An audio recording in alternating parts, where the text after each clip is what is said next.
मुखात सुखाची साखर ठेवून जोडली जन्माची नाती, रामाच्या रूपात जपला माणूस मारुती रायाची छाती।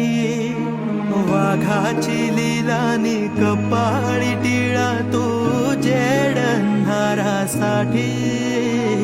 भनक भीतीची नवती भवती आभाळ रे माझ्या पाठी।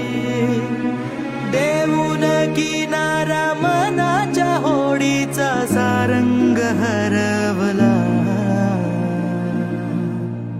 माझा